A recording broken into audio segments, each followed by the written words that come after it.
नमस्कार फ्रेंड्स, जी के bucket study tube पर आपका स्वागत है। जीव विज्ञान की हमारी श्रृंखला आज से आरंभ हो रही है और आज हम बात करने वाले हैं जीवधारियों के वर्गीकरण के बारे में। तो जीवधारियों के वर्गीकरण चैप्टर से संबंधित जो भी महत्वपूर्ण प्रश्न बनते हैं सभी को वन लाइनर फॉर्मेट में यहाँ शामिल किया गया है।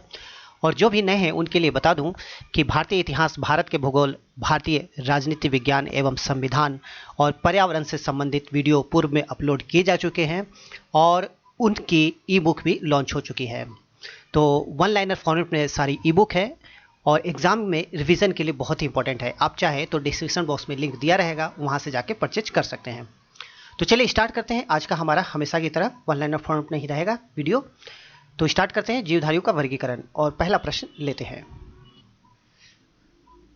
पहला प्रश्न है, जीव विज्ञान को एक अलग शाखा के रूप में स्थापित करने का श्रेय किसे जाता है? बहुत इंपॉर्टेंट प्रश्न है। जीव विज्ञान के पिता भी कहलाते हैं और यह है अरस्तु।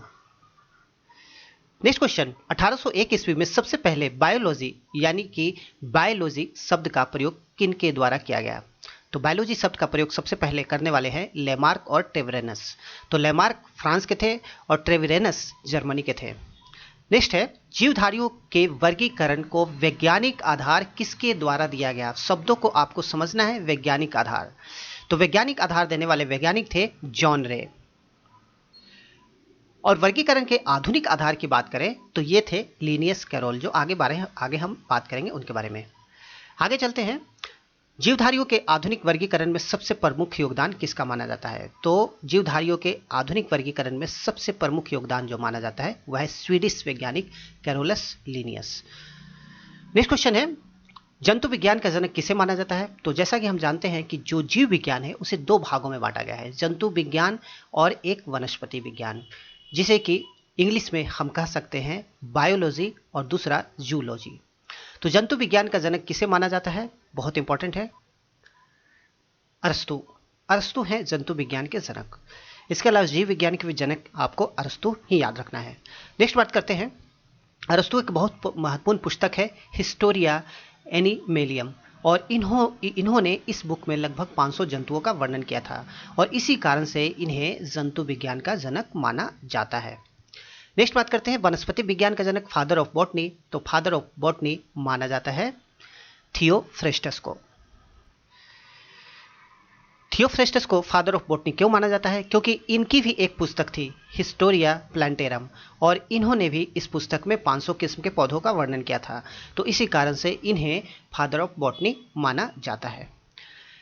नेक्स्ट क्वेश्चन है, कैरोलस लिनियस ने अपनी किस पुस्तक के माध्यम से जीवधारियों के वर्गीकरण पर प्रकाश डाला? तो इनकी बहुत सारी पुस्तक थी, तो कुछ महत्वपूर्ण पुस्तक को देख लेते हैं। पहली पुस्तक थी जेनेरा प्लांटेरम, दूसरी पुस्तक सिस्टेमा नेचुरी, बहुत महत्वपूर्ण पुस्तक है ये, और तीसरी है क्लासेस प्लांटेरम, और चौथी की बात करें तो ये है फिलोसोफिया बॉटनिका। तो ये 4 पुस्तक इनके द्वारा लिखी गई है और इनमें सबसे इंपॉर्टेंट है सिस्टेमा नेचुरी, दूसरे नंबर की पुस्तक। नेक्स्ट बात करते हैं, कैरोलस लिनियस ने किस पुस्तक में संपूर्ण जीवधारियों को 2 जगत यानी कि पादप जगत यानी कि प्लांट किंगडम और जंतु जगत यानी कि एनिमल किंगडम में विभाजित किया? तो ये परंपरागत वर्गीकरण की प्रणाली थी, 2 जगत वर्गीकरण प्रणाली, और इसका वर्णन इन्होंने अपनी पुस्तक सिस्टेमा नेचुरी में किया था। नेक्स्ट क्वेश्चन है, वर्गीकरण का पिता यानी फादर ऑफ टैक्सोनॉमी किसे कहा जाता है? तो यह कहलाते हैं कैरोलस लिनियस। अगला प्रश्न, जीवधारियों के आधुनिक वर्गीकरण प्रणाली की नींव किसके प्रयासों से पड़ी? तो आधुनिक वर्गीकरण प्रणाली की नींव डालने वाले थे कैरोलस लिनियस और इसी कारण इन्हें वर्गीकी का पिता यानी कि फादर ऑफ टैक्सोनॉमी भी कहा जाता है। अगला क्वेश्चन है, सन 1969 ईस्वी में परंपरागत द्विजगत वर्गीकरण प्रणाली के स्थान पर किसके द्वारा प्रतिपादित 5 जगत प्रणाली ने स्थान ले लिया? तो बहुत इंपॉर्टेंट है और यह है R.H. विटेकर, इनके द्वारा 5 जगत वर्गीकरण प्रणाली को लाया गया। मानव हित के लिए जीवधारियों का अध्ययन क्या कहलाता है? तो मानव हित के लिए जीवधारियों का अध्ययन व्यवहारिक जीव विज्ञान यानी कि अप्लाइड बायोलॉजी कहलाता है। और जिज्ञासा की शांति हेतु जीवधारियों का अध्ययन क्या कहलाता है? तो यह कहलाता है सैद्धांतिक जीव विज्ञान यानी कि प्योर बायोलॉजी।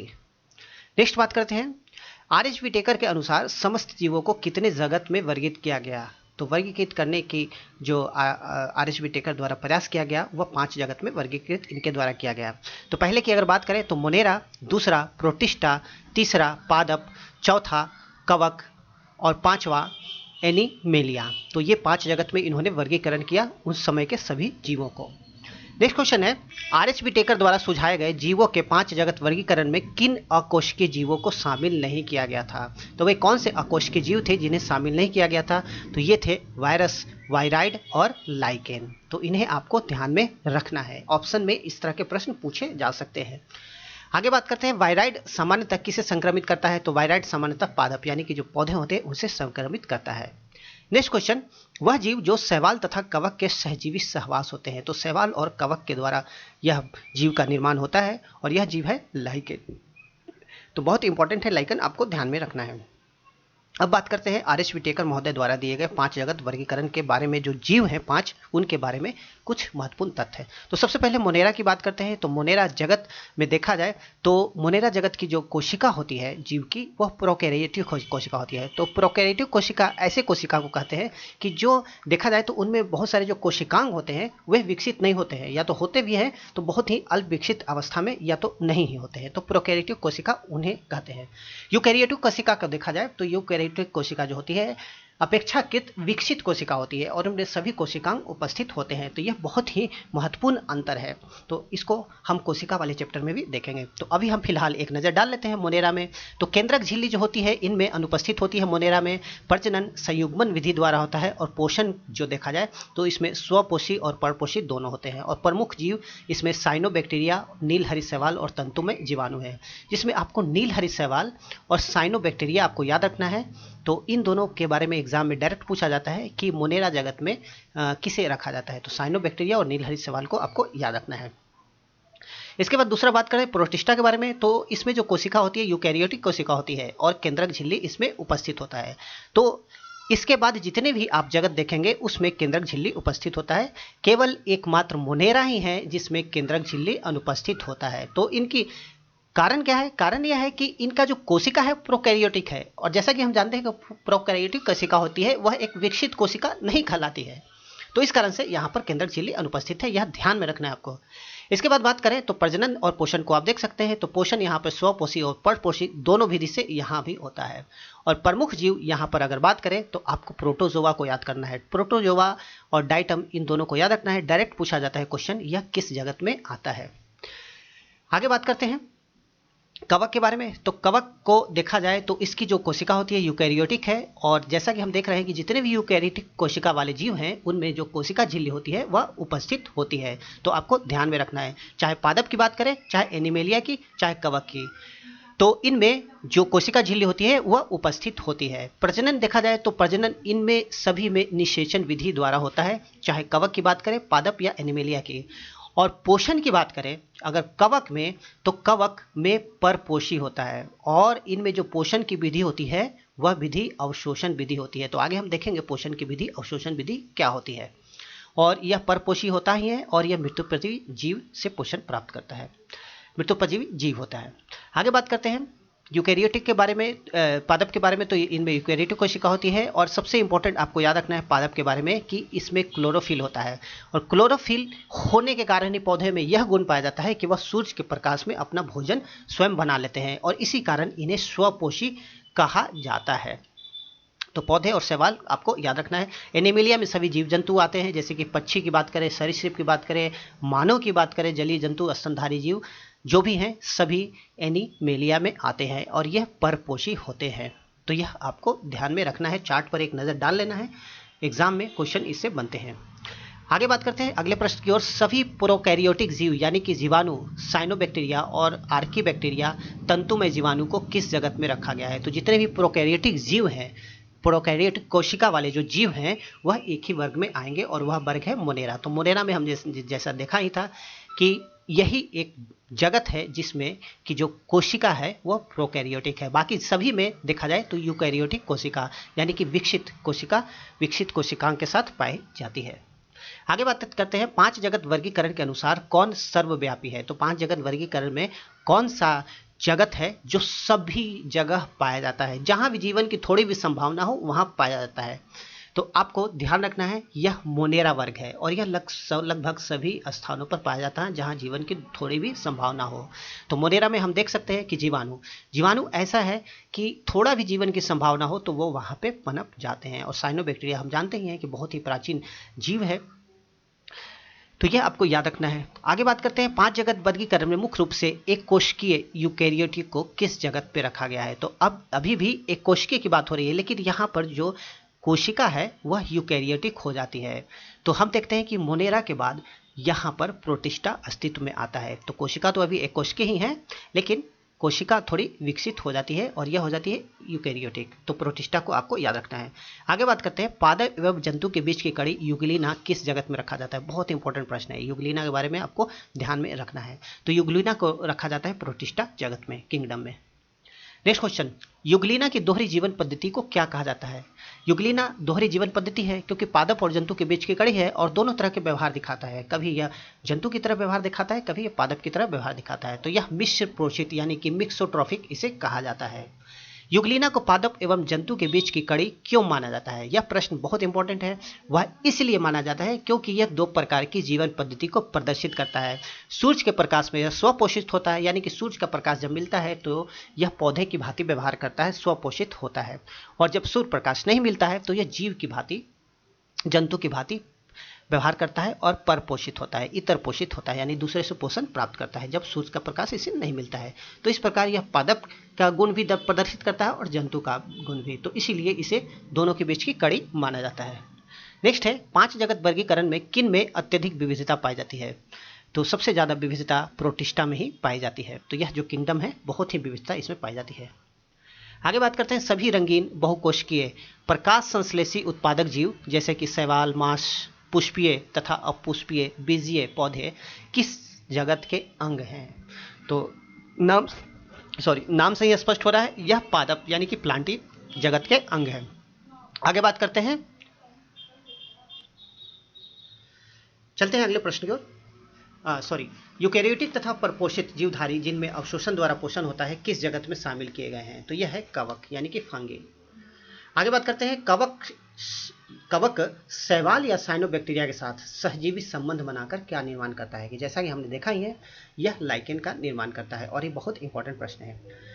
आगे बात करते हैं कवकों की कोशिका भित्ति किससे बनी होती है। बहुत इंपॉर्टेंट प्रश्न है और डायरेक्ट एग्जाम में पूछा जाता है। कवक की कोशिका भित्ति काइटिन की बनी होती है, आपको ध्यान में रखना है, इंपॉर्टेंट है, very very important question. Next question, कवक में भोज्य पदार्थ का संचय किस रूप में होता है। तो कवक में जो भोजन पदार्थ का संचय होता है वो ग्लाइकोजिन या वसा के रूप में होता है। नेक्स्ट क्वेश्चन, सभी बहुकोशीय जंतु समभोजी यूकेरियोटिक उपभोक्ता जीव को किस जगत में रखा गया है। तो बहुकोशिकीय जंतु समभोजी, ये है जंतु एनिमिलिया। तो आपको बहुत ध्यान से इस प्रश्न को याद रखना है कि ये समभोजी भी है, यूकेरियोटिक भी है और उपभोक्ता भी है। उपभोक्ता इसीलिए है कि ये अपना भोजन जो है, अपना पोषण जो है स्वयं नहीं प्राप्त कर सकते हैं, तो दूसरे पर निर्भर है, उपभोक्ता है। यूकेरियोटिक क्यों, क्योंकि इनकी जो कोशिका होती है वो बहुत ही विकसित होती है और कोशिका में जितने भी अंग पाए जाते हैं सभी अंग इनमें स्पष्ट रूप से होते हैं यूकेरियोटिक कोशिका में। अपडेटेड कोशिका है, आधुनिक कोशिका यूकेरियोटिक कोशिका। तो ये एनिमेलिया आपको याद रखना है। जंतु मानव भी इसी वर्ग में आता है, इसी जगत में आता है। किस जगत के जीवों को मेटाजुआ का कहा जाता है। बहुत इंपॉर्टेंट प्रश्न है यह भी। यह कहा जाता है जंतु यानी कि एनिमेलिया के जगत के जीवों को। जंतु एनिमेलिया में पोषण किस प्रकार से होता है। तो यह पोषण होता है जंतु समभोजी विधि से। तो हमने देखा ही जंतु समभोजी विधि, आगे देखेंगे कि इसमें होता क्या है। नेक्स्ट क्वेश्चन, पोषण प्राप्त करने की विधि के आधार पर जीवों को कितने समूह में बांटा गया है। तो 2 समूह है, ऑटोट्रॉफिक्स और हेटेरोट्रॉफिक्स, यानी कि स्वपोषी और परपोषित। तो पौधों को हम देखते हैं तो पौधे क्या है, स्वपोषित है, जबकि मनुष्य को देखें तो मनुष्य हेटेरोट्रॉफिक है यानी कि परपोषित है। आगे बात करते हैं पादप, कवक तथा जंतु के बीच के आधार पर किस आधार पर विभेदन यानी कि अंतर किया गया है। तो इनमें जो अंतर किया गया है यह इनकी पोषण विधि के आधार पर अंतर किया गया है। तो इनके पोषण विधि को हम देखेंगे कि किस प्रकार से ये अलग अलग विधि से पोषण प्राप्त करते हैं। आगे देखते हैं जीवधारी यानी कि सभी कवक। यहाँ पर सभी कवकों के बारे में बात हो रही है। तो सभी कवक जब अपने शरीर से उपयुक्त एंजाइम का स्रवण कर ठोस पदार्थों को सरल पदार्थ में परिवर्तित कर उनका अवशोषण कर पोषण प्राप्त करते हैं तो यह क्या कहलाता है। तो यह कहलाता है अवशोषी पोषण। तो समझने का प्रयास करें। जो भी कवक होते हैं, ठीक है, जब कवक होते हैं तो वह अपना जो पोषण प्राप्त करते हैं, मान लेते हैं ये इनका खाद्य पदार्थ है, तो ये खाद्य पदार्थ को अभी ग्रहण नहीं कर सकते हैं, लेकिन ये क्या है कि ये एंजाइम का श्रवण करते हैं, ठीक है, और एंजाइम जो है इस खाद्य पदार्थ को सरल अणुओं में परिवर्तित कर देता है। सरल अणुओं में जब परिवर्तित कर देता है तो ये अणु जो होते हैं ये इनके खाने के लिए उपयुक्त है, इनका अवशोषण अब जो कवक है वो कर सकते हैं। तो इस प्रकार से इनको जो पोषण प्राप्त होता है यह अवशोषी पोषण कहलाता है, और यह जो क्रिया होती है यह इनके शरीर के बाहर होती है, अंदर नहीं होती है। तो यह आपको याद रखना है, अवशोषण पोषण यह होता है, और सभी कवक जो होते हैं इसी प्रकार से अपने पोषण को करते हैं। इसके बाद बात करते हैं जीवधारी। अब सभी जंतु के बारे में बात करते हैं। तो जब सभी जंतु जो जीवधारी होते हैं जब ठोस पदार्थ का भक्षण कर निगल लेते हैं तथा अपने शरीर के अंदर उपयुक्त एंजाइम की मदद से इनका विघटन कर सरल पदार्थ में परिवर्तित कर पोषण प्राप्त करते हैं, तो यह क्या कहलाता है? तो यह कहलाता है जंतु समभोजी अथवा अंतर्ग्रही पोषण, यानी कि होलोजोइक या इंजेस्टिव न्यूट्रिशन। तो हम लोग उदाहरण के लिए मानव का ले लेते हैं। तो मानव क्या है? भोजन शरीर के अंदर ग्रहण करता है, भक्षण करता है, निगल लेता है, और शरीर के अंदर जो भोजन होता है वह एंजाइम की मदद से उसका विघटन होता है, और विघटन सरल पदार्थों के रूप में होता है ताकि हमारा जो शरीर है उस पोषण को ग्रहण कर सके। तो इस प्रकार का जो पोषण होता है यह जंतु समभोजी या अंतर्ग्रही पोषण कहलाता है। तो इस प्रकार का पोषण आपको ध्यान रखना है। तो हमारे द्वारा जो पोषण किया जाता है मानव द्वारा वो होलोजोइक होता है, इंजेस्टिव न्यूट्रिशन होता है। आगे बात करते हैं सरलतम जीव किसे माना जाता है। तो बहुत इंपॉर्टेंट प्रश्न है। जब भी एक कोशिकीय जीव हैं जो भी वह जैसे जीवाणु, अमीबा, ये सरलतम जीव माने जाते हैं। नेक्स्ट है जीवों की कोशिकाओं में होने वाले सभी रासायनिक क्रियाओं को क्या कहा जाता है। बहुत इंपॉर्टेंट है। तो जो उपापचय क्रिया होती है, जो मेटाबॉलिज्म होता है, इसे मेटाबॉलिज्म कहा जाता है। सभी रासायनिक क्रिया जो हमारी कोशिकाओं में होती हैं, रासायनिक क्रिया विभिन्न प्रकार की, तो उसे मेटाबॉलिज्म कहा जाता है। अब देखते हैं उपापचय यानी कि मेटाबॉलिज्म क्रिया कितने भागों में बांटी जाती है। तो 2 भागों में बांटी रहती है। बहुत ही इंपॉर्टेंट है, इन दोनों को समझना है, और समझना बहुत इंपॉर्टेंट है, एग्जाम में प्रश्न बनते भी हैं।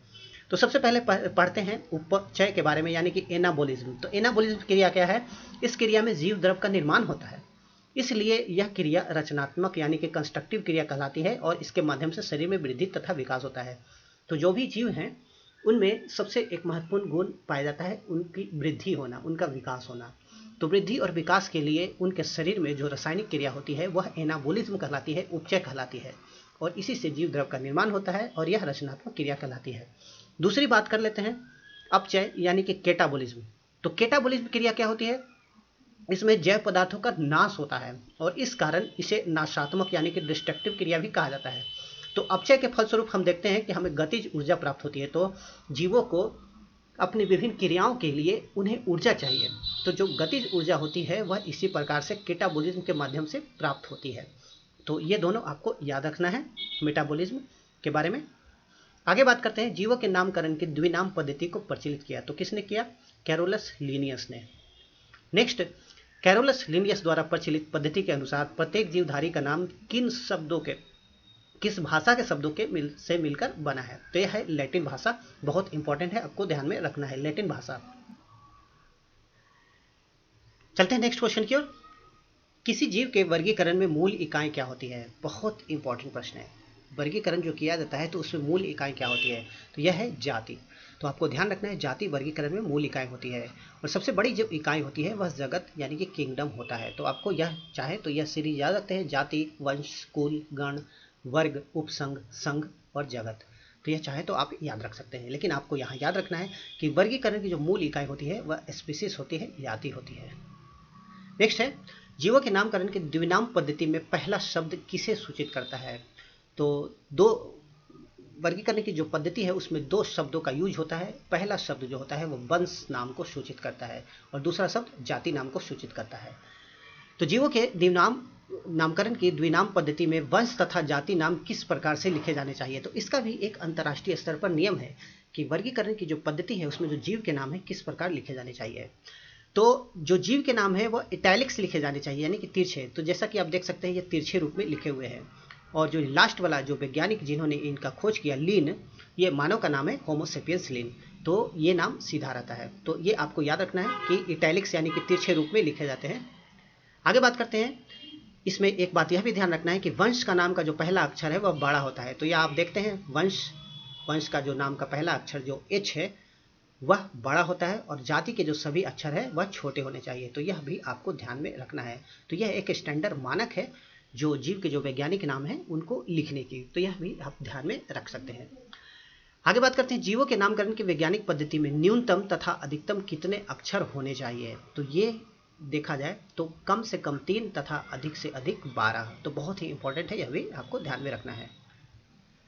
इसके अलावा आपको बता दूं कि हमारे जो राष्ट्रीय प्रतीक हैं और कुछ ऐसे महत्वपूर्ण इंपॉर्टेंट जीवों के वैज्ञानिक नाम आपको याद रखने चाहिए जो एग्जाम में बार बार पूछे जाते हैं। जैसे कि हमारे राष्ट्रीय प्रतीक देखा जाए तो कमल, मोर, ये सब जो है इन्हें आपको याद रखना चाहिए। जैसे कि मनुष्य है, मेढक है, गाय है, धान, गेहूं, ये सब के जो वैज्ञानिक नाम है एग्जाम में सामान्यतः पूछे जाते हैं। तो इनके नाम जो है वह हमारी ई बुक जो आएगी उसमें दिए रहेंगे, जो भी इंपॉर्टेंट रहेंगे, तो वो भी आप देख सकते हैं। तो ये थे हमारे वर्गीकरण से संबंधित महत्वपूर्ण वीडियो। इसके अलावा हमारे स्टोर पर भारतीय इतिहास, भूगोल, संविधान और पर्यावरण की पुस्तक भी उपलब्ध है।